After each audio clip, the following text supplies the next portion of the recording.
plant with luscious fruit, look no further than the citrus. Citrus trees are relatively easy to grow, provided that you have a warm enough climate. Even if your conditions are not ideal, there may still be a citrus tree for you. Read on about how to grow an assortment of citrus fruits after the jump. A warm, sunny, southern or western exposure is best. Shelter is a big help, too. If cold is a concern, choose or create some place with well-drained soil, and avoid putting a citrus tree directly into a lawn. A nearby reflective wall, fence, or even patio can provide both shelter and a bit of extra warmth, too. Choose the type of citrus you would like to try growing.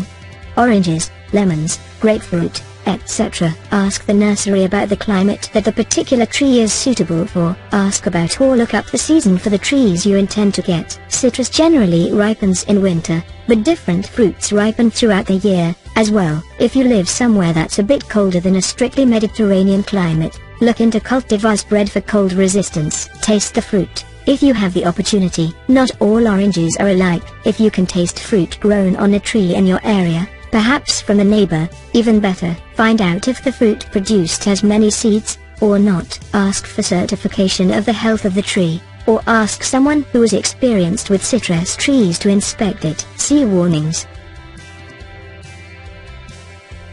Ask at the nursery or look up online how large the mature tree will get. Try dwarf citrus trees. If you are short on space, you can even grow them in large pots, and they open up the possibility of covering the entire tree in a shelter during the delicate winter months, or even bringing the tree indoors. Even though they are small, dwarf citrus trees can produce a very reasonable harvest. On the other end of the spectrum, a couple of large lemon trees can form a good-sized hedgerow. It all depends on just how much citrus you want.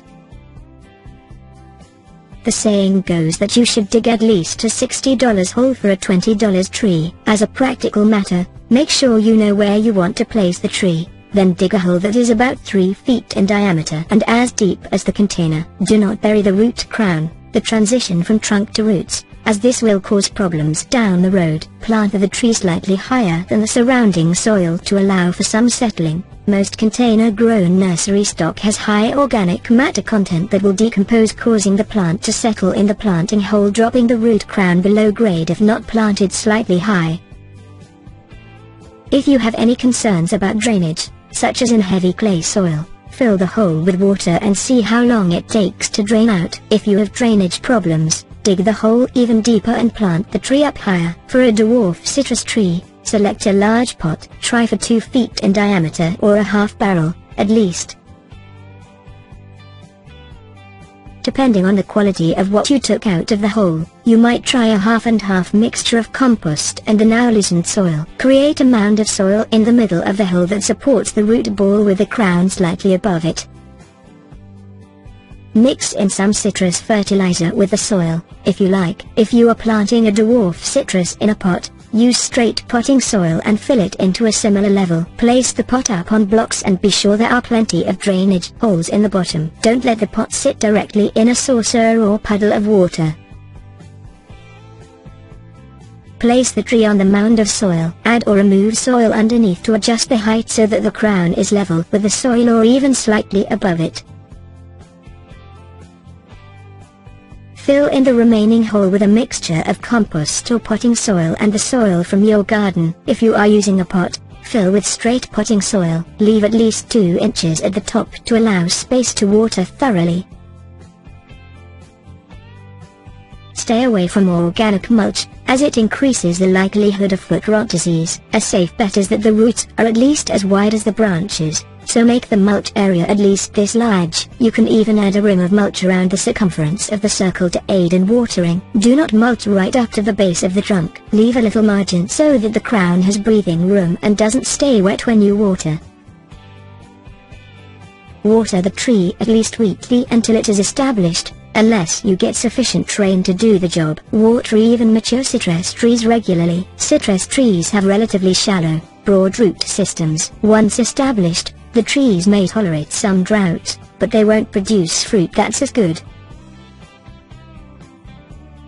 Fertilize the tree with an appropriate fertilizer. Fertilizers are available in citrus or citrus and avocado formulations. Apply them according to package instructions, typically 3 to 4 times a year for slow release types. Prune citrus trees occasionally. They don't require heavy or regular pruning. Remove any suckers or shoots growing from the rootstock. Citrus trees are grafted, meaning that a tree with desirable fruit is cut and attached to a sturdier rootstock. You don't want the rootstock taking over. Remove any wild shoots growing beyond the general shape of the tree. These will often be long, straight, quick-growing branches that don't follow the overall form or shape of the tree. Moderately thin the foliage if it grows excessively dense, to promote air circulation and availability of light. Generally, train citrus trees as shrubs or hedges. If you'd like to remove a few lower branches to give it more of a tree shape, go ahead, but don't overdo it. Harvest fruit when it is fully ripe. Oranges, lemons, and grapefruit should all be completely free of green coloring. They will